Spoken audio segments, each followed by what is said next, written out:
जहाँ दाल दाल पे सोने के चिड़िया करते हैं बसेरा हे भारत देश है मेरा हे भारत देश है मेरा जय भारत जय भारत जय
બિચારા સુધી અવાજ ગૂંગવો જોઈએ એટલા બધા માણસો છે.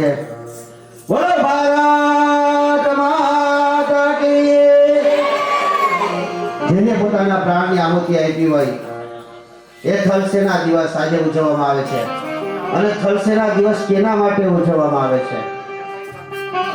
તો થલસેના દિવસ આજે છે કોઈ ખ્યાલ નથી, તો એને આપણે યાદ કરવા જોઈએ ને કે થલસેના દિવસ શા માટે આપણે ઉજવીએ છીએ.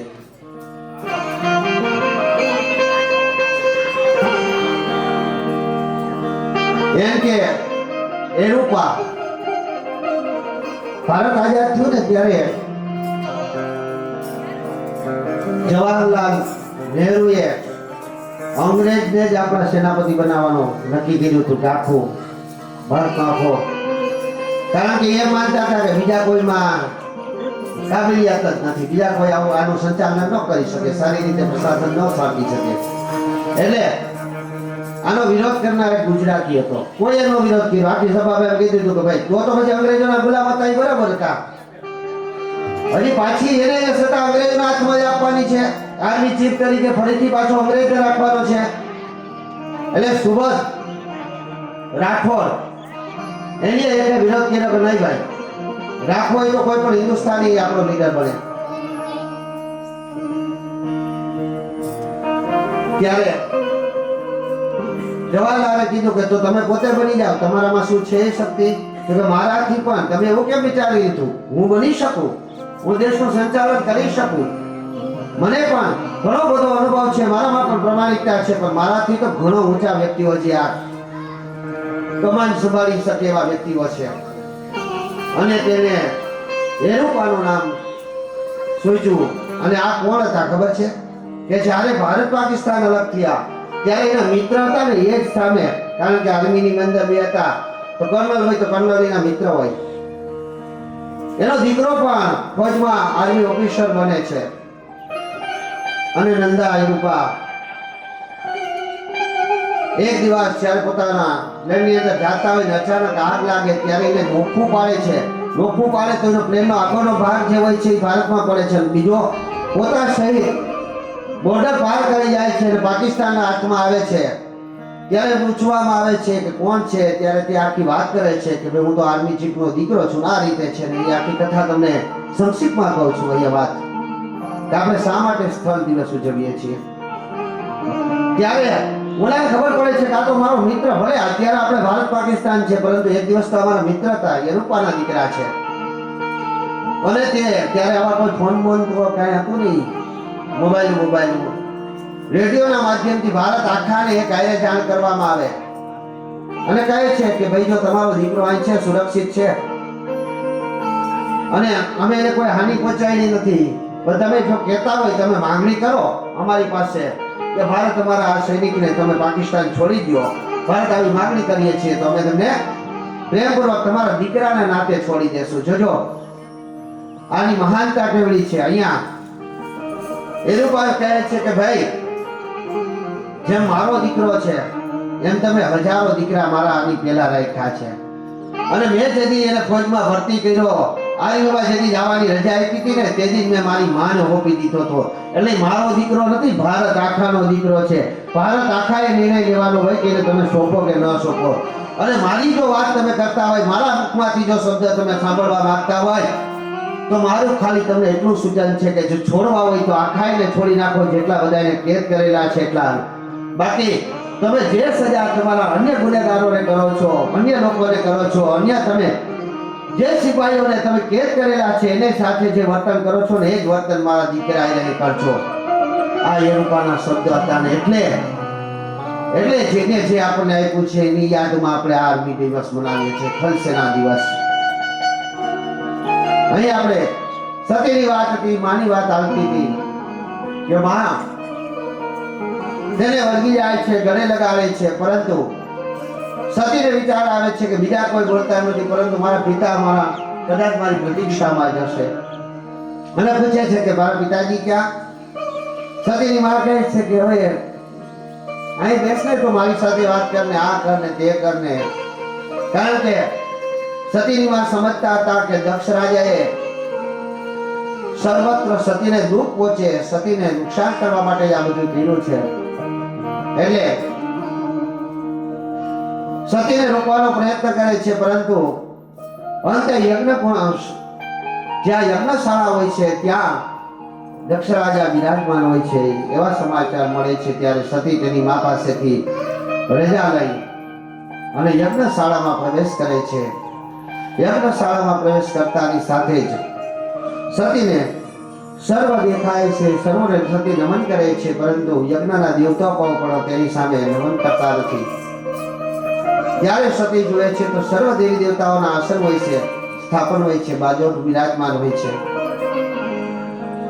અહીં સતી ને જોઈને પિતાજીનું મુખ ફેરવી લે છે અને કહે છે કે જેને આમંત્રણ ન હોય ને આવવાની જરૂર ન હતી, જેને ન બોલાવ્યા હોય એ લોકો શા માટે આવ્યા છે?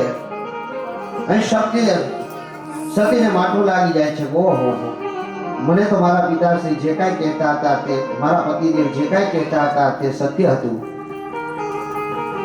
મેં મારા પતિની આજ્ઞાનું ઉલ્લંઘન કર્યું અને જરા જ આવીને મારા પિતા તો મારા પ્રત્યે આવો દુષ્ટ વિચાર કરી રહ્યા છે. સતી મનની અંદર ક્રોધ અનુભવ કરે છે, પરંતુ હશે પિતાજી છે, બોલવા દે એવું વિચાર કરી અને સર્વ દેવોના સ્થાપન તરફ દ્રષ્ટિ કરે છે તો ક્યાંય શિવનું આસન હોતું નથી. પણ કોઈ પણ યજ્ઞ કર્મ હોય, કોઈ પણ કાર્ય તમારે ત્યાં હોય ત્યારે શિવનું આસન પેલું કરવું પડે. ત્યારે કોઈ બ્રાહ્મણોને પૂછો કે આ શિવનું યજ્ઞ કર્મની અંદર પેલું આસન શા માટે થાય છે? ત્યારે એ બ્રાહ્મણ તમને સમજાવશે કે શિવનું આસન શા માટે કરવામાં આવે છે. અહીં પેલું જ નહીં, પરંતુ શિવનું ક્યાંય સિંહાસન જ નહોતું. અહીં આપણા લોકોની અંદર છે કાંઈ મનની અંદર સંદેહો છે. ઘણા એવા પૂછે કે અવળો યજ્ઞ કરવો એમાં આટલા બધા સ્થાપનોની શું જરૂર? તો એક વ્યવસ્થાના ભાગરૂપે એટલી સ્થાપનો કરવામાં આવે છે. કોઈ વિશિષ્ટ વ્યક્તિ આવ્યો હોય તો એને વિશિષ્ટ પદ આપવું જોઈએ. અને જેમ તમે શ્રોતાઓ તરીકે બેઠા તો આ એક નેટ અને ગાડલા ઉપર એક થાયલા બેસી ગયા, પણ અમુકની સાથે અમુક લોકો ન બેસી શકતા હોય. પતિ પત્ની હોય તો બાજુમાં બેસી શકે, એના સંતાનો હોય તો એની બાજુમાં બેસી શકે. અરે એક જ પરિવારના બે સભ્યો બાજુમાં ન બેસી શકે. કોઈ જમાઈ છે તે પોતાના સસરાની પાસે બેસી શકે, પણ કોઈ વહુ છે તે પોતાના સસરા પાસે ન બેસી શકે. આ એક આપણી સામાજિક પ્રથાઓ છે.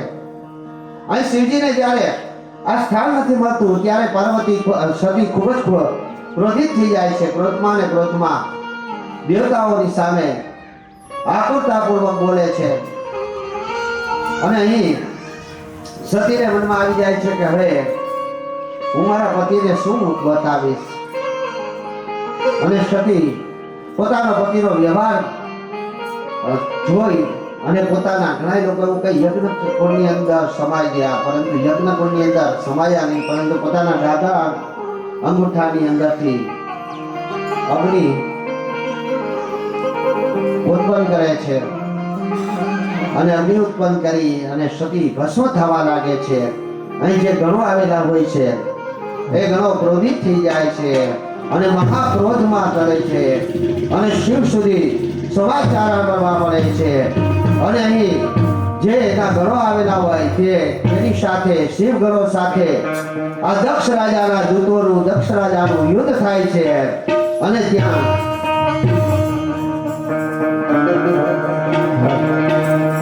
અને શિવ દક્ષ રાજાની સાથે શિવ ગણોનું યુદ્ધ થવા માંડે છે. ને જાણે કે શિવજીને ખબર પડે છે ને તાંડવ કરતા કરતા શિવજી પોતાની જટા ખંખેરે છે અને એમાંથી વીરભદ્રને ઉત્પન્ન કરે છે. Thank you.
થતી નથી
ત્યારે શિવજી ગોધાતા ક્રોધિત થઈ અને દક્ષ રાજાને ત્યાં આવે છે. વીરભદ્ર પોતાની જટા પછાડે છે અને વીરભદ્રને ઉત્પન્ન કરે છે. વીરભદ્રની સાથે આ દક્ષ રાજાનું યુદ્ધ થાય છે અને દક્ષ રાજાનું માથું કાપી નાખવામાં આવે છે. પરંતુ અહીં દેવી ભાગવતની અંદર કથા અને રામકથાની અંદર થોડોક ફેરફાર જોવા મળ્યો છે. અહીં વધારે ઉલ્લેખ કરતા નથી અને કહે છે તુલસીદાસ કે આગળ જતા જે વિષ્ણુ ભગવાન હોય છે તે યજ્ઞના નારાયણ બનાવે છે. દક્ષ રાજા યજ્ઞનું સંચાલન આખો વિષ્ણુ ભગવાનને સોંપેલું હોય છે. આથી વિષ્ણુ ભગવાન શિવજીને શાંત કરવાનું કહે છે. અને દક્ષ રાજા જો યજમાન જ ન હોય તો યજ્ઞ કઈ રીતે પૂરો કરવો? યજમાન વગર યજ્ઞ પૂરો ન થાય. એટલા માટે કહે છે કે આ દક્ષ રાજાને ફરીથી જીવિત કરવો જોઈએ. એ બકરાનો ધડ કાપીને તેની માથે લગાડવામાં આવે છે અને જેમ તેમ કરી યજ્ઞ પૂરો કરવામાં આવે છે. આ બાજુ શિવજી સતીનું સમલાઈ અને ચારે દિશાઓમાં ફરવા માંડે છે. આકાશ પાતાળ ધરતી સમુદ્ર બધી ફરતા જાય છે. અને શિવજી સતીને પોતાનાથી અલગ નથી કરતા. ત્યારે એક જાણે કે એક પ્રવાસ રોકાઈ જાય છે. કારણ કે શિવ અને શક્તિ બંને અલગ થઈ જાય છે અને જ્યારે બંને અલગ થઈ જાય એક પ્રવાસ રોકાઈ જાય છે. દેવી દેવતાઓ ત્રાહીમાં પહોંચાડી જાય છે અને ભગવાન વિષ્ણુ પાસે જ્યારે વિનંતી કરે છે ત્યારે વિષ્ણુ ભગવાન પોતાના સુદર્શન ચક્રને આદેશ કરે છે કે જાઓ આ શિવ પોતાના સતીના સૌને આવી રીતે નહીં મૂકે, પરંતુ શિવને ખબર ન પડે એવી રીતે ટુકડા કરી નાખો. આથી કરી અને એના ટુકડા કરી નાખવામાં આવે છે. અહીં પણ કથાનો ભેદ જોવા મળે છે. એક ઘણાય આપણે જે 51 શક્તિપીઠ તરીકે ઓળખીએ ને એ આ સતીના ટુકડાઓ છે. તો ક્યાંક 78 શક્તિપીઠ ગણવામાં આવે છે. ઘણી જગ્યાએ 108 શક્તિપીઠોનો ઉલ્લેખ કરવામાં આવેલો છે. તો શક્તિ ના આખા ટુકડા કરવામાં આવે છે. અને અહીં આપણા રેવતક પર્વત એટલે કે ગિરનાર ઉપર પણ એક પર્વત પડ્યો હતો. એક ટુકડો પડ્યો હતો. એક ટુકડો આપણે અંબાજી તરીકે ઓળખીએ છીએ. સતીના ભાગ થઈ જાય છે. સતી જ્યારે હાથમાંથી નીકળી જાય છે ત્યારે શિવજીને સમજાવવામાં આવે છે અને શિવજી પાછા ધ્યાનમાં બેસી જાય છે અને માત્ર કૈલાસ પર્વત ઉપર બેસી અને રામ રામ રામ છપ્પા લાગે છે. અહીંથી પણ રામકથા ફરીથી વળાંક લઈ છે. તુલસીદાસ લખે છે કે આ સમયને વિશે દીતીને ત્યાં દીતી અને અદિતિ આ બે વાત આપણે કીધી હતી કે જો દેવો અને દાનવો ના પિતા એક જ હતા. જ્યોતિષ શાસ્ત્રની અંદર આનો મોટો ઉલ્લેખ છે. અને હું આ ઘડી એક વાત પણ વધારે સમજાવું છું કે દેવો એટલે શું, દાનવો એટલે શું. ગુરુ અને શુક્રની વાત પણ આવે છે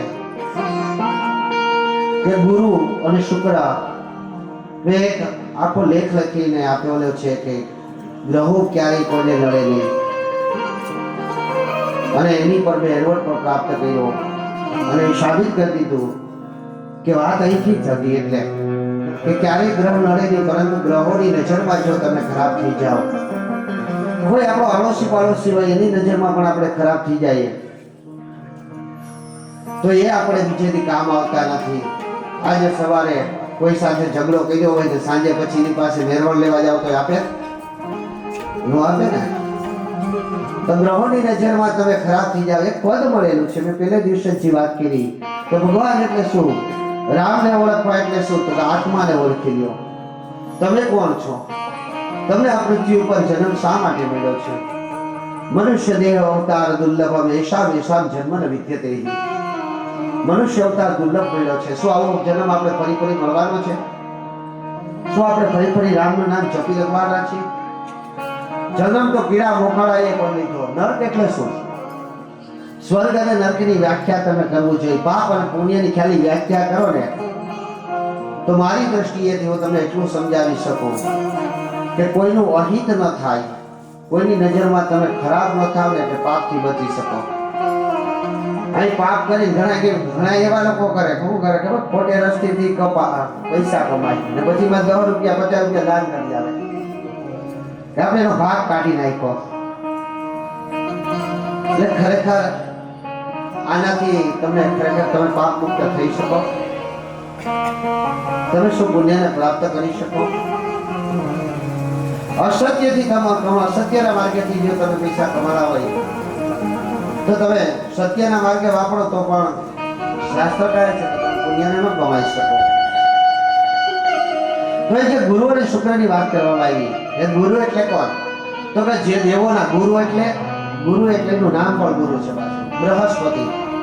દેવોના ગુરુ તરીકે જેને પદ મળ્યું એ ગુરુ બૃહસ્પતિ, અને શુક્ર દાનવોના ગુરુ તરીકે જેને પદ મળ્યું એ શુક્રાચાર્ય. આ દિતિ અને અદિતિની વાત.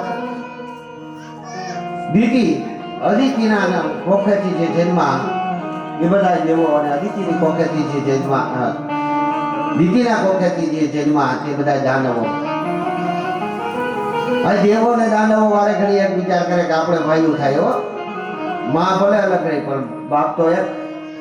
એટલે વારે ઘડી એના સમાચાર થઈ ગયા હતા. તમે શિવ પુરાણ વાંચો, શિવ પુરાણ જોવો, ભાગવત ની અંદર પણ એક બે કથા છે. સમુદ્ર મંથન કરવા માટે બે ભેગા થઈ ગયા હતા ને ઘણી વખત મજબૂરીથી પણ ભેગું થવું પડે, બરાબર. ગણગમતો હોય તો પણ ઘણાને રાખવો પડે ને, ઘણાને રાખવા પડતા હોય, પરંતુ આ લોકો તો સ્વાર્થ હિસાબે ભેગા થતા હતા.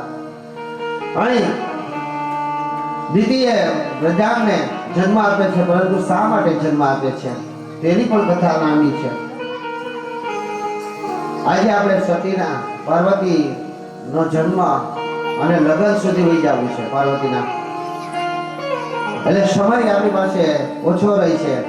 અહીંયા દીદી વજાર નામના પુત્રને જન્મ આપે છે. તે બહુ હોશિયાર હોય છે, અતિ તપસ્વી બને છે, પરંતુ એને જન્મ આપવા પાછળનું કારણ એવું હોય છે કે દેવોને જીતવાવાનો બને. એવું વિચાર કરીને દીદી તપસ્યા કરે છે, બ્રહ્માજીને પ્રસન્ન કરે છે, પોતાના પતિને પ્રસન્ન કરે છે અને માગે છે કે જો તમે મારી ઉપર પ્રસન્ન હોય તો મને એવો પુત્ર આપો કે આ દેવો ઉપર રાજ કરી શકે, જે દેવોને જીતી શકે. ત્યારે એના યજ્ઞથી, એના કર્મથી તેના પતિ અને બ્રહ્માજી બંને પ્રસન્ન થાય છે અને વર આપે છે કે શ્રેષ્ઠ પુત્રની પ્રાપ્તિ તમારે થશે. હવે આવો પુત્ર એને શા માટે માંગ્યો? તો એના ગર્ભની અંદર જ્યારે સંતાન હતા અને ઇન્દ્રને ખ્યાલ આવ્યો કે દિતિ માતા ગર્ભવતી છે અને કોઈ એવા બાળકને જન્મ આપશે એ ભવિષ્યમાં દેવો માટે નુકસાનકારક બનશે. આથી કરીને તે તેના ગર્ભ પર વાર કરે છે, પરંતુ દિતિ પણ સામાન્ય સ્ત્રી નહોતી. આથી તેની કરી તેનો ગર્ભ નષ્ટ નથી થતો. પરંતુ તેની અંદર એના ટુકડા થઈ જાય છે અને બાળકો જ્યારે જન્મે છે ત્યારે બાળકોની અંદર પ્રભુમય બની જાય છે અને તે બ્રહ્માની ભક્તિની અંદર લાગી જાય છે. ત્યારે ફરી દીદી આ ઇન્દ્રને હરાવે એવા સંતાનની પ્રાપ્તિ કરવા માટે થઈ પ્રભુ ભક્તિમાં લાગી જાય છે અને તેને ત્યાં વ્રજાંગ નામના દીકરાની જન્મ થાય છે અને મોટો થતા વ્રજાંગને દીદી આદેશ કરે છે કે જો તું મારો પુત્ર હોય તો તારે ઇન્દ્રને જીતીને લાવવાનો છે, ઇન્દ્રને બાંધીને લાવવાનો છે, તારે દેવોને હરાવવાના છે. વ્રજાંગ માની આજ્ઞાનું પાલન કરે છે, સર્વલોક ઉપર આક્રમણ કરી અને દેવલોકની અંદર સ્વર્ગલોકની અંદર આક્રમણ કરે છે, ઇન્દ્રને હરાવે છે અને ઇન્દ્રને બાંધીને લાવે છે. ઇન્દ્રને બાંધી અને પોતાની માં સમક્ષ મૂકી દે છે અને કહે છે કે જુઓ માં, આ ઇન્દ્ર આ જોઈ અને બ્રહ્માજી અને કશ્યપ મુનિ બને તેની સમક્ષ આવે છે અને કહેવા લાગે છે કે પુત્ર તું આ જે કરી રહ્યો છે તે ખોટું છે, કારણ કે તે ઇન્દ્રને શા માટે બાંધ્યો? તારે શું સ્વર્ગનો અધિપતિ બનવું છે? ત્યારે વ્રજાંગ કહે છે કે ના પ્રભુ, મને સ્વર્ગમાં કોઈ રસ નથી, મને એકેય લોકમાં રસ નથી, મને તો પ્રભુ તમારી ભક્તિમાં જ રસ છે. પરંતુ આ તો મારી માનું આજ્ઞા હતી અને મારા વચનનું, મારી માનું વચનનું પાલન કરવા માટે થઈ અને મેં આ ઇન્દ્રલોક ઉપર પ્રહાર કર્યો અને એને જીતા છે. ત્યારે બ્રહ્માજી કહે છે કે જે વરદાન જો તમે માગી લ્યો, હું તમને બધું વરદાન આપવા તૈયાર છું, પરંતુ આને મુક્ત કરી દો. બ્રહ્માજી પાસે તે કહે છે કે પ્રભુ મને તમારી ભક્તિ આપો. આવું કહી અને તે તેને નમન કરે છે. ત્યારે બ્રહ્માજી તેનાથી પ્રસન્ન થાય છે અને એક સ્ત્રીને ઉત્પન્ન કરે છે અને સ્ત્રી તેને શોભીને કહે છે કે હે વ્રજાંગ, આજથી આ તારી પત્ની છે, તારી સેવામાં રહેશે અને આજથી તારા પરથી તારી પત્ની હોવાથી, આપણે પહેલા દિવસે કીધું હતું ને કે આહિરની પત્ની આહિરાણી, ગોરની પત્ની ગોરાણી, એમ વ્રજાંગની પત્ની વ્રજાંગી બની. આ વ્રજાંગીને તેને સુપ્રત કરી દેવામાં આવે છે અને વ્રજાંગ મહા તેજસ્વી, મહાપરાક્રમી, મહાસુરવીર હતો. તે ઇન્દ્રને છોડી દે છે. દીદીને ખબર પડે છે કે મારા પુત્રએ તો વ્રજાંગે તો ઇન્દ્રએ ક્ષમા કરી દીધું છે. અહીં દેશ ભાવના દીકરીના મગજની અંદર હોય છે. ધીરે ધીરે જે કરતા દિવસો પસાર થવા લાગે છે અને સમય જતા જતા આમને આમ હજારો વર્ષો વીતી જાય છે. વ્રજાંગની તેમની સેવા કરવા લાગે છે અને કહેવા લાગે છે કે પ્રભુ, હંમેશા માટે હું તમારી સેવામાં રહી એક પત્ની વત્તા ધર્મનું હું પાલન કરીશ. વ્રજાંગીની સેવાથી વ્રજાંગ તેની ઉપર પ્રસન્ન થાય છે અને આંખો ખોલીને કહે છે કે હે દેવી, તમારા પ્રતિવતા વ્રતને હું વારંવાર નમન કરું છું. ખરેખર અહો ભાગ્ય છે કે બ્રહ્માએ મારી સેવામાં તમને આપ્યા છે. બોલો, મારું વચન છે, તમે જે માંગો એ હું તમને આપવા તૈયાર છું. શું ઈચ્છા છે તમારી? હવે વ્રજાંગી કહે છે કે હે પ્રભુ, જો તમે મારાથી પ્રસન્ન હોય, હે પ્રભુ, જો તમારે મારાથી પ્રસન્ન હોય તો મને શ્રેષ્ઠ ઉત્તમ પુત્રને આપો. અહીં પ્રજા વિચારે છે કે આવા ઉત્તમ પુત્ર, કેવો પુત્ર? તો કે મારી સાસુમાં એવું કહેતા હતા કે આ દેવતાઓએ આપણી પર આપણા કુળને નષ્ટ કરવાનો પ્રયાસ કર્યો છે, એના ગર્ભનો નષ્ટ કર્યો છે અને જે દેવતાઓને જીતી શકે, જે ઇન્દ્રને જીતી શકે એવા કોઈ પુત્રની હું માગણી કરું છું. વ્રજાંગીના મુખમાંથી આવા શબ્દો સાંભળી અને વ્રજાંગને પોતાનું વચન યાદ આવે છે કે મેં તો બ્રહ્માને અને પિતાજીને એવું કીધેલું હતું કે હું ક્યારે દેવતાઓ પર પ્રહાર નહીં કરું, તો જો હું દેવતાઓ પર પ્રહાર ન કરું અને મારું સંતાન દેવતા પર પ્રહાર કરે તો શું? પરંતુ હવે કરવું પણ શું, કારણ કે મેં તો વચન આપી દીધું છે. અને વ્રજાંગી પોતાની દક્ષતાનું દક્ષિણ લે છે, પોતાના કર્મનું ફળ લે છે, એમને નથી માગતી. તેણે હજારો વર્ષ સુધી પોતાના પતિના પગ દબાવ્યા. એક પત્ની હતા નારીનું જે કર્તવ્ય હોય તે તમામ પ્રકારના કર્તવ્ય તેણે પૂરા કર્યા છે. આથી એનો હક બને છે, એને જે જોતું હોય આપવું જ જોઈએ. આવું વિચારી પરંતુ હું ક્યાંય દોષમાં આવી જાઉં એવો વિચાર કરીને વ્રજાંગ ફરીથી તપની અંદર તત્પર બને છે અને ફરીથી બ્રહ્મનું તપ કરવા લાગે છે. અને કહેવાય છે કે વ્રજાંગીના સમાગમથી તેને ત્યાં એક સંતાનની પ્રાપ્તિ થાય છે, જે જન્મતા વેત જ ભયંકર રૂપ જે ખાતો હોય એવો છે અને એનું નામ તારકાસુર પડવામાં આવે છે. આ તારકાસુર એક તારકાસુર છે કે જેણે સર્વલોકને જીતી લીધા. અને આ તારકાસુર કે પણ બ્રહ્માની ભક્તિ કરી અને બ્રહ્મા પાસે વર માંગ્યો. બ્રહ્મા પસંદ થયા કે બોલ શું જોઈએ છે? ત્યારે કીધું કે પ્રભુ હું અમર રહું, મારે મોત ન મળે. તો કે ભાઈ એ તો અશક્ય વાત છે, ક્યારે કોઈને મોત ન મળે એવું શક્ય નથી. મરવું તો પડે છે, જન્મે છે મરે છે, જેનું નામ છે એનો નાશ છે. તો કે હું એવી જગ્યાએ મરું, મને એવી રીતે મોત આપવામાં આવે, મને જે મારનાર હોય એ મહાદેવનો પુત્ર હોય. અહીં તુલસીદાસની કલમ ફરી વળાક લઈ છે. જો રામાયણ અને દેવી ભાગવત 18 પુરાણ અને રામાયણ અને દેવી ભાગવત એમાં તમે બે ધ્યાન થાવ તો તમને એમ થઈ જાય કે આ દાખલા ખોટે માર્ગે ચડી ગયા. એમાં ક્યારેક ક્યારેક બીજી રીતે બીજો વિક્ષેપ થાય. કથા છેદનમ મહાપાપમ બ્રહ્મ હત્યા સમાનાહ. એટલે એવો કાંઈ એવી કોઈ બીજી રીતે વિક્ષેપ થતું હોય તો પણ કથા બીજા રસ્તે ચડી જઈ. તો અહીંયા તો ફરીથી તુલસીદાસની કલમ ફરી વળાક લઈ છે. તારકાસુર માંગે છે કે પ્રભુ મને મહાદેવના પુત્રના હાથે મારું મોત થાય એવું કહો, એવું વચન આપો, ભય વરદાન આપો. કારણ કે તારકાસુર જાણતો હતો કે મહાદેવના પત્ની સતી છે એ તો મૃત્યુ પામી ગયા છે, સતી છે નહીં, મહાદેવ એકલા છે નહીં તો જોગી બની અને ભોગ અને વિલાસ નહીં તો એના મનની અંદર કોઈ વાત જ નથી. કારણ કે અવિનાશી ગણવામાં આવે છે, કર્મિયા ગણવામાં આવે છે, જેના મગજની અંદર કામ વાસના ક્યારે જાગૃત જ નથી થતી.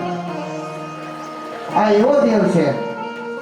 અને વળી સતી તો છે જ નહીં, અને સતી નથી, પત્ની વગરનો પુરુષ છે તો સંતાન ક્યાંથી આવશે? અને જેને ત્યાં સંતાન જ નથી, બીજ જ નથી, તો આંબો ક્યાંથી ઉગશે? આવો તરત જ વિચાર કરી અને તારકાસુર કહે છે કે પ્રભુ તો મને એવું વચન આપો કે મારું મૃત્યુ મહાદેવના પુત્રના હાથે થાય. બ્રહ્માજી વચન આપી દે છે. તથાસ્તુ વચન આપે છે. અને તારકાસુર પછી પોતાની હવાનિયત બતાવે છે. કેવી હવાનિયત બતાવે છે? ચારે પર જ્યાં જાય ત્યાં મારવા વાળી કરે છે. સર્વ લોક આખું બ્રહ્માંડ એને આંટી લીધું લે છે. બ્રહ્માંડ આખું આટલું આંટી લે છે. અને ચારે પર જ્યાં આવે ત્યાં દેવો મળે, દાનવો મળે, જે કોઈ મળે તેને મૃત્યુદંડની સજા આપવા મળે છે. અને તારકાસુરનું આવું વર્તન જોઈ દેવો ભાગવા લાગે છે. અહીં સ્વર્ગ ઉપર તેમને આક્રમણ કરી સ્વર્ગને પણ જીતું લે છે, ગંધર્વ લોકને જીતી લે છે, નાગલોકને જીતી લે છે, પાતાળ લોકને જીતી લે છે. અને સર્વત્ર જ્યારે પોતાની શક્તિમાન બની જાય છે ત્યારે અહીંયા બ્રહ્માના વચનને દેવો યાદ કરે છે. બ્રહ્માજી આ વચન આપી દીધું છે તો હવે શું કરવું? મહાદેવ તો એકલા છે, વળી તો કોઈ બીજાની પત્નીના માધ્યમથી તો મહાદેવ ક્યારે સંતાનની ઉત્પત્તિ કરે નહીં. તો હવે કરવું હું? તો કે જે કાયદેસર સનાતન ધર્મની અંદર છે એ પ્રમાણે જવું જોઈએ. આજે મારે તમને સનાતન ફેરા 4 મંગલાષ્ટક એટલે શું ફેરવવું હતું, સમજાવવું હતું. 4 મંગલાષ્ટક શા માટે પુરુષ 3 ફેરા આગળ રહે છે, શા માટે સ્ત્રીઓ 3 ફેરા પાછળ રહે છે, અને શા માટે ચોથા ફેરામાં સ્ત્રી આગળ થાય છે? પણ અહીંયા વિચારે છે દેવી દેવતાઓ કે મહાદેવતાઓ નહીં વિચારે કે અન્ય સ્ત્રીના માધ્યમથી પુત્રની પ્રાપ્તિ થાય. અને વાત તો એવી છે કે બ્રહ્મા પાસે વરદાન દેવું આપેલું છે કે મહાદેવના પુત્રથી તમારું મોત થશે. તો મહાદેવનો પુત્ર લાવવો ક્યારે, ક્યાંથી? પણ મહાદેવ હવે કોઈ સ્ત્રી સામું જોશે નહીં. પહેલી વાત તો એ છે કે આંખો જ ઉગાડશે નહીં. હવે આંખો જ નહીં ઉગાડે તો કોઈ સ્ત્રી સામું જોશે નહીં. અને વળી કદાચ એ આંખો ઉગાડશે પણ વર્ષો પછી પણ ત્યાં સુધી આપણે આનો ત્રાસ સહન કરી શકશું?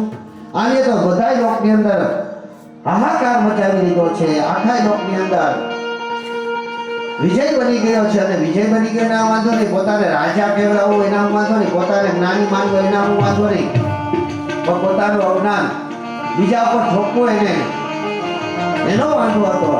આથી કરી અને હવે મહાદેવને આપણે જગાડવા જોઈએ, પણ મહાદેવને જગાડવાની હિંમત કરે કોણ? મહાદેવને જગાડવાની હિંમત કોઈ કરતું નથી. દેવી દેવતાઓ વિચારે છે કે આને જગાડવા માટે એક જ ઉપાય છે આપણી પાસે, તો કે શું? તો કે કામદેવને આપણે ઉત્પન્ન કરીએ. કામદેવને ઉત્પન્ન કરવાનો વિચાર કરે છે અને કામદેવને બોલાવે છે અને કામદેવને કહે છે કે હે કામદેવ, તમે એક જ એવા છો. ભોલે મેરે ભોર બનો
કે ભોલેનાથની ત્રીજી આંખથી જો ત્રીજી આંખ ખોલી તો કદાચ મારો વિનાશ થઈ જશે અને ખરેખર થાય પણ એવું છે.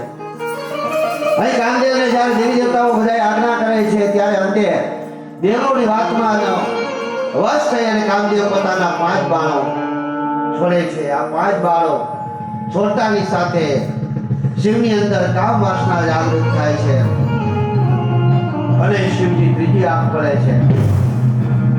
અને ત્રીજી આંખ ખોલે છે ત્યારે કે જાણે કે આખું જગત જોયું હોય એટલો તાપ અગ્નિ એની આંખમાંથી બહાર આવે છે અને તાપ અગ્નિ બહાર પડતાની સાથે તેની દ્રષ્ટિની સાથે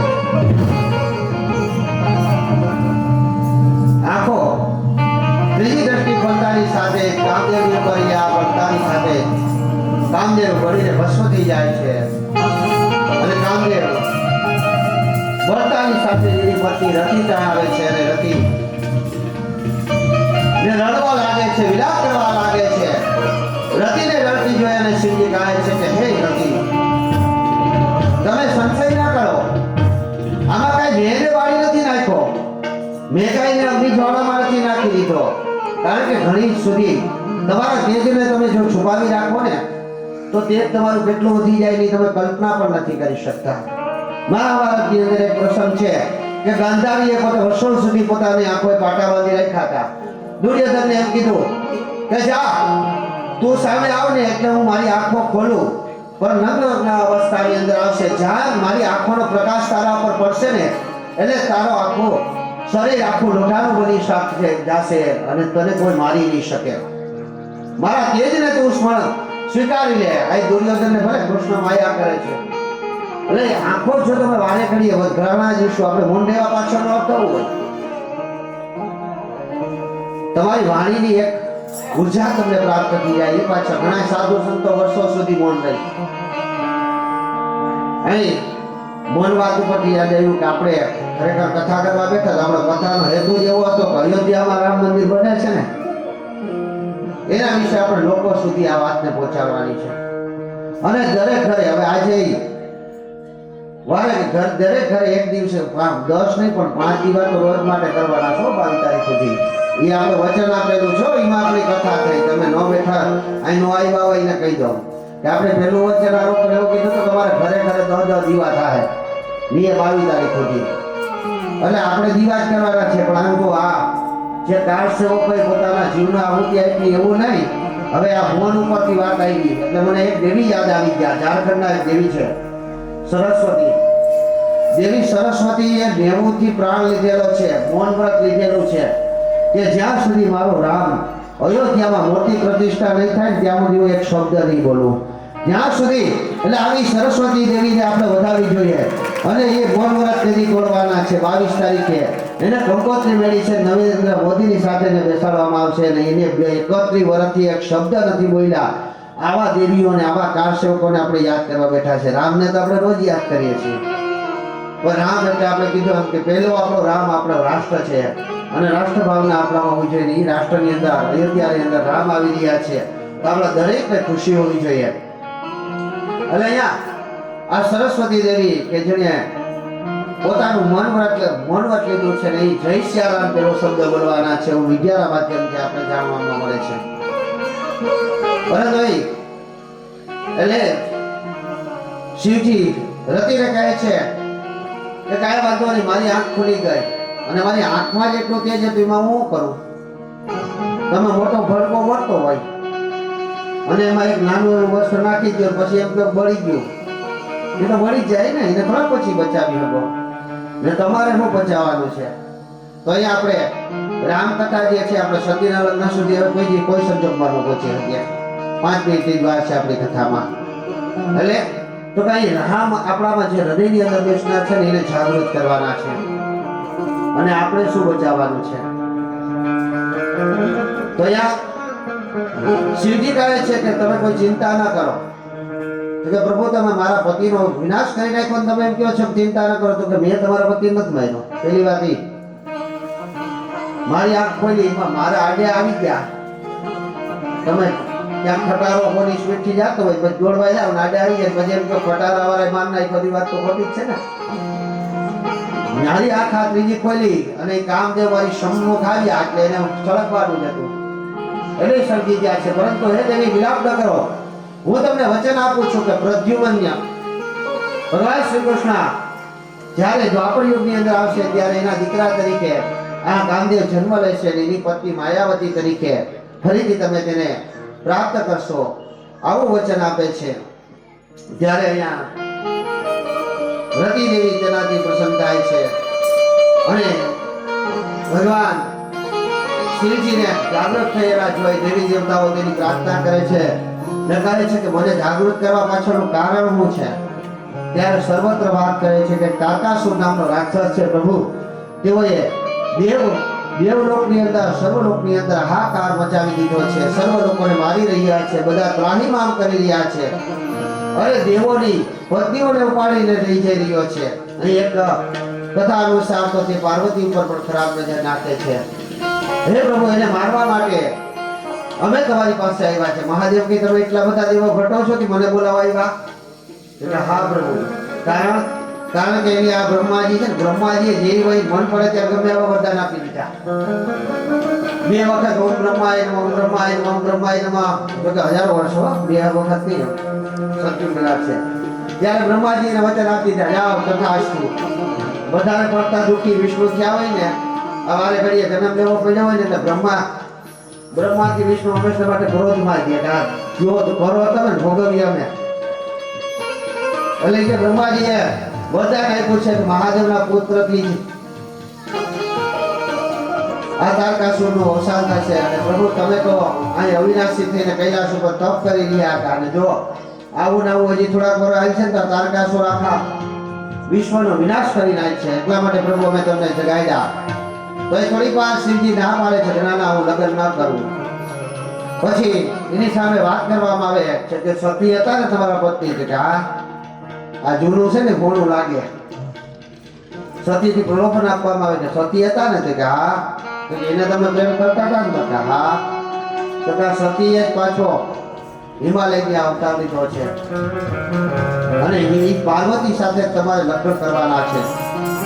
ના, શિવજી જે પાર્વતી સાથે લગ્ન કરવા તૈયાર થાય છે એ કેવી રીતે તૈયાર થાય છે બરાબર, એ આપણે આવતીકાલ ઉપર છે કે સતીના લગ્ન આપણે આજે લેવાતા 15 જાન્યુઆરી હોવાના હિસાબે આપણે એ પણ આપણું નૈતિક ફરજ હતું. મેઘાત કથા આપણે બીજી લીધી. આથી કરી સતીના લગ્ન આવતીકાલે. છેલ્લી વાત કહી દઉં કે આવતીકાલે આપણે ખરેખર નાચવાનું છે વચમાં, બરાબર. અને સતીના લગ્ન કેવી રીતે થાય છે, શિવની કઈ રીતે પાર્વતીની પરીક્ષા લેવા કોને મોકલે છે, કેવા ઋષિઓ જાય છે. શિવ અને પાર્વતીના લગ્ન પેલા પ્રભુની જાન. એટલે આજે હજી તમારે બ્રેક કે બાદ આમાં ઘણા એવું વિચારીને આવ્યા કે આપણે આ બારાત કીધી હતી કાલ ગોર બાપા દાદાએ, આ શિવજીની બારાત કેવી છે, કેવા ભૂકરા છે, કેવા પેટરા છે. આમાં ઘણા જે પેટરા બની આવ્યા પણ કોઈ ઓછા બનીને આવ્યા. એટલે ઓછા બનીને આવ્યા એ આપણે પહોંચાતું નથી. કાલ વધારે બનીને આવજો, વધારે ભૂત ને વધારે પેટ દેખાય ને તો આપણે સતીના લગ્ન લઈ લેવું અને પાર્વતીના લગ્ન લઈ લેવું કાલે. અને શિવને જ્યાં ગુમરા ફેરવી દેવું, કારણ કે 4 લગ્નની આપણે ઘણા આપણામાં કહેવત છે કે 4 ગુમરા ફેરવી દીધા પછી સુધરી જાય. પણ આપણે શિવ અને પાર્વતીના લગ્ન આવતીકાલે લેશું. પરંતુ ભૂત પ્રેત નાગ ભગવાને કહેવાનો સુંદર કીધું. આ વરાજા બનાવી કેવી શેરવાની પહેરી હતી, કેવું સૂટ પહેર્યું હતું, કેવી મર્સિડીઝ હતી, શું એના ઓલામાં સંદૂક હતું કે નહોતું, શિવજી કઈ રીતે જાનમાં બેઠા હતા. અને જાનને જોઈને હિમાચલની અંદર આ હિમાલયના લોકો હતા અને મેના પારની હાલત કેવી થાય છે આ બધું જાણવા માટે આવતીકાલે, બરાબર. એક વાત કહી દઉં અત્યારે છેલ્લી 2 મિનિટની, કે તમે રામ તમારામાં કઈ રીતે વધશે, તમારે શું લઈને જવાનું છે, શું કરવાનું છે. તો એક ખેડૂત, તમે ખેડૂતો છો, એક ખેડૂત છે જવાન પૂરા વારે એને શું કહેવાય, પછી પૂરા વાર્યા ભેગા કર્યા એટલે ઊભો કઈ ને ઊભો એ ઊભો કરી અને બેઠો હતો. પણ બીડી પીવાનો શોખીન હતો એટલે બીડી પીવા માંડ્યો તો પવન આવ્યો, પવનમાં તંખો ઉડ્યો ને એ ઊભો ભરવા લાગ્યો. એટલે હવે ખેડૂત શું કરશે વિચારજો તમે, આ કે ખેડૂત શું કરશે, બરાબર. એ ખેડૂત જે કરશે ને એ તમારે કરવાનું છે, સમજાણું. ખેડૂત એવું કરશે, પાણી ગોતવા જશે તો બધા બળી જાય, ગામમાં કોઈને મદદ માટે જાય તોય બધા બળી જાય. એટલે ખેડૂત શું કરશે કે બળી જાય વાંધો નહીં, આ બૈચા ને એને આમ આડા મૂકી દેવા દે. એટલે જી 2, 5, 10, 50 વૈધાથી બધાને સાઈડમાં મૂકી દે. એટલે એ બળતા ભૂલી જાય. એટલે તમે જેટલા દી નથી આવ્યા એનો વાંધો નહીં. આજથી ચાલુ કર્યું છે એટલે 50 વર્ષ વૈધા હોય, 45 વર્ષ વૈધા હોય, 55 વર્ષ વૈધા હોય કે 5 વર્ષ વૈધા હોય. આમાં ગુણમાં એ છે હો. એટલે 20 વર્ષ વૈધા હોય તો 20 વર્ષનો લાભ લઈ લો, 5 વર્ષ વૈધા હોય તો 5 વર્ષનો. અને નાની નાની બહેનો પણ છે તો એ પાસે 70-80 વર્ષ છે તો 70-80 વર્ષ અત્યારથી રામ નામ જે તમારા હૃદયમાં લાગી જાય તો આવતી પેઢીઓ રામ બોલાય. તુલસીદાસ જેવા જેમ બાળકોને જન્માય છો, જનક લઈ બોલે રામ બોલા ઉસકા નામા. એટલે આપણે જેનું ગુણગાન ગાઈ રહ્યા છે તુલસીદાસ કે જે જન્મતા વેત રામ બોલવા માંડ્યો. તો એમ તમારા સંતાનો, તમારા વંશજો રામ બોલતા થઈ જાય. સનાતન ધર્મ એટલે શું જાણતા થઈ જાય. એવું તમારે આ પૂરા બચાવી લેવાના છે. તો આજની કથાને આપણે એક વિરામ આપીએ. બોલો શ્રી રામચંદ્ર ભગવાનની જય. બોલો કૃષ્ણ કનૈયા, બોલો પવનપુત્ર હનુમાન, બોલો જમનાવર દાદાની, બોલો માછરા, બોલો ભવાની માતાની જય.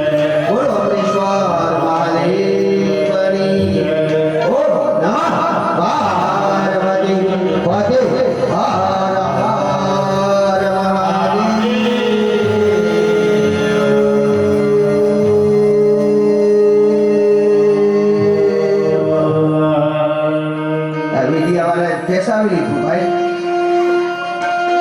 હાલો ભાઈ આપણે આવી જાય. બિરાજમાન પૂજ્ય વક્તા અજયભાઈ પંડ્યાના ચરણોમાં વંદન. આપ સૌના આત્મામાં બિરાજનાર એવા ભગવાન શ્રી રામને પણ વંદન.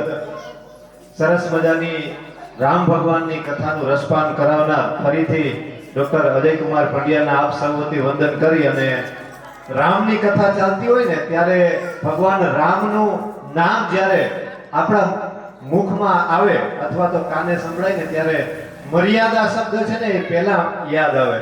અને તુલસીદાસે પણ એમ મંગલાચરણમાં, કારણ કે આ એવો ગ્રંથ છે શ્રી રામચરિત માનસ કે લગભગ વિશ્વના બધા વિદ્વાનોએ એમાં રિસર્ચ કરીને હજારો પુસ્તક લખ્યા ને તોય એના અંત સુધી હજુ સુધી કોઈ નથી જઈ શક્યા. એવા તુલસીદાસ કૃત રામચરિત માનસની અંદર આપણે સુંદર મજાનું કથાનું રસપાન કરાવી રહ્યા છે. ફરીને ધન્યવાદ સાથે બે વાત કરવી છે પણ આપણે કથાનો વિરામ થઈ ગયો છે. એક નાની એવી વાત કરી અને દાતાઓને પણ આપણે યાદ કરીએ કે ભગવાન રામના ચરિત્ર વિશે તુલસીદાસે એમ લખ્યું છે કે સિયા રામમય સબ જગ જાની કરહું પ્રણામ હું જોરી જુગ પાની. આ રામચરિત માનસના જે બાલકાંડ છે ને એમાં આમ તો પૂજ્ય અદાને ઘણી બધી ખ્યાલ હશે કે આપણું રામચરિત માનસ છે ઘણા બધા કાંડમાં વિભાજિત છે.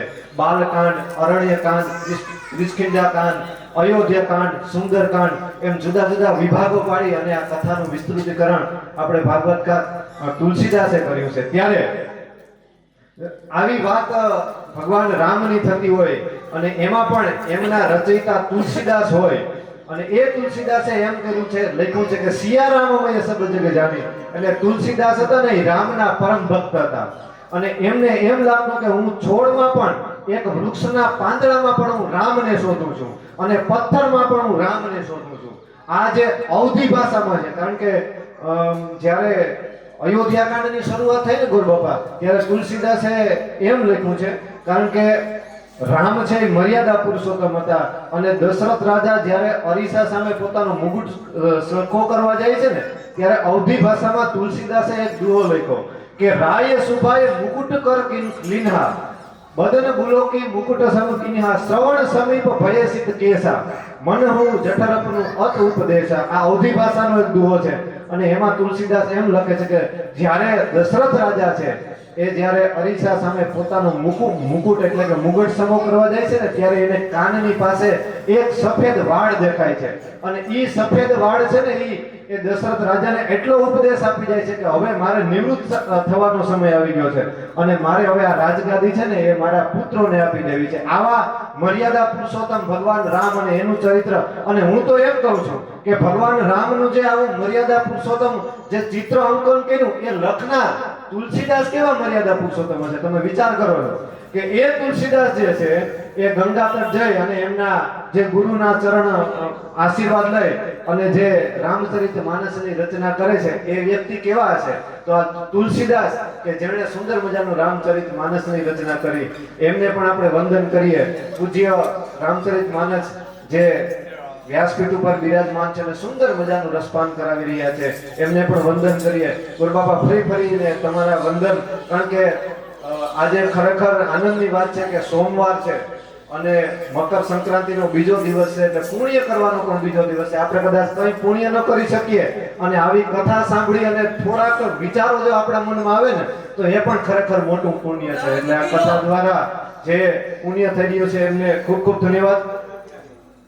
આજે જે કંઈ આપણને પ્રસાદી મળવાની છે એ આપણે વિરમભાઈ, અર્જનભાઈ સોલંકી અને ફનાભાઈ સોલંકી તરફથી આપણે પ્રસાદી મળવાની છે અને આરતી આપણે વાસરા દાદાના ભુવાતા શ્રી મહિપતસિંહ એમના દ્વારા કરવામાં આવી. એમને પણ ધન્યવાદ. આવતીકાલની હું વાત કરું તો આવતીકાલે 5મો દિવસ એટલે કે 16/1/2024 ને મંગળવાર આપણે રામભાઈ ભુવાતા તેમજ દેવબાપુ તરફથી પ્રસાદ અને આરતીનો લાભ લેશે અને પ્રસાદ છે એ દિલુભા દેવુભા ચુડાસમા તરફથી આવતીકાલે આપણે મળશે. આપણે એક વખત તાળીઓના ગડગડાટથી આપણે જમનાવટ દાદાના ભુવાતા રામભાઈ અને દેવુબાપુ બંને આવતીકાલે 3:30 વાગે આરતીનો લાભ લેશે.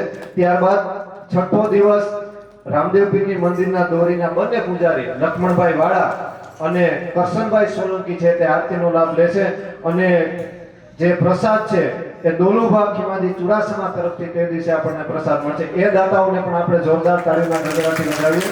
ત્યારબાદ 7મો દિવસ પ્રસાદના દાતા છે પરબતભાઈ રામભાઈ રામ એક્સ આર્મી અને આરતી છે તે ખંડેરા દાદાના પૂજારી શ્રી રમેશ બાપુ તરફથી આરતીનો લાભ મળશે. ત્યારબાદ 8મો દિવસ આપણે ટોટરવાળા ગાત્રાળ માતાજી અને ચાણ્યુ માતાના ભુવાતા શ્રી બહાદુરસિંહ ચુડાસમા એ આરતીનો લાભ લેશે અને પ્રસાદી જે છે એ વીર વિક્રમસિંહ સમિતિ તરફથી પ્રસાદી મળવાની એમને પણ ખૂબ ખૂબ ધન્યવાદ.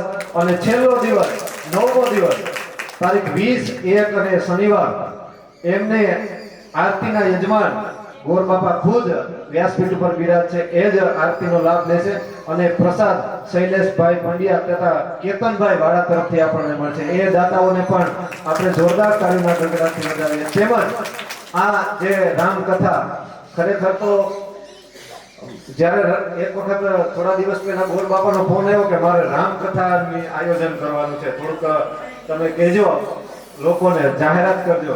એટલે મેં કીધું ભાઈ રામકથા કરવી ખરેખર અઘરી છે. ભાગવત કથા બોલવી હેલી છે ગોર બાપા માટે. ગોર બાપા સાચી વાત છે ને, શિવ પુરાણે છેલ્લું છે, પણ રામકથા કરવી ને ખરેખર એના વિશે બોલવું, સારા સારા વક્તાઓને પરસેવો આવી જાય ત્યારે આપણે રામ વિશે બોલી શકીએ. અને એવું ખરેખર અઘરું કામ એટલા માટે કારણ કે એમની પાછળનું વાંચન જોઈએ. આપણે 5 મિનિટ બોલવું હોય ને, શિક્ષકોને ભણેલા હોય ને એને ખબર હોય. તમે છોકરાઓને 26મી જાન્યુઆરી વિશે ખાલી 2 મિનિટ બોલવું હોય તો 10 દિવસથી પાકું કરે ક્યારેય બોલી શકે. ને એમાં પણ ભગવાન રામની કથા વિશે, કારણ કે મેં અગાઉ કીધું કે રામની કથા કૃષ્ણની કથા હોય તો આપણે ગમે એની લીલાઓનું વર્ણન કરી શકીએ. રામ છે ને એ મર્યાદા પુરુષોત્તમ છે, એટલે એમાં વધારે આપણે ન પણ છતાં પણ રામકથાનું આયોજન કર્યું છે સુંદર મજાનું રૈત ગામમાં. અને એમાં જે કંઈ રોકડ ભેટ મળી છે એવા દાતાઓને પણ આપણે યાદ કરીએ તો 25,000 રૂપિયા કેશુરભાઈ રામ અમેરિકા વાળા હસ્તે હિમાલયભાઈ રામ તરફથી આપણને આ કથા રૂપે પ્રાપ્ત થયા છે. જોરદાર તાળીઓના ગડગડાથી આ ભેટને વધાવીએ. અને 1100 રૂપિયા બીનીબેન ને હસ્તે આપણને મળ્યા છે. એ ભેટને પણ આપણે જોરદાર તાળીઓના ગડગડાથી વધાવીએ. ફરીને આપ સૌને પણ મારો વંદન. વ્યાસપીઠ પર બિરાજમાન એવા અજયભાઈને પણ વંદન. સર્વે સંગીતના સાધકોને પણ વંદન સાથે આજની આરતીનો આપણે લાભ લેશું. ધન્યવાદ. બોલે શ્રી રામ ભગવાન કી જય.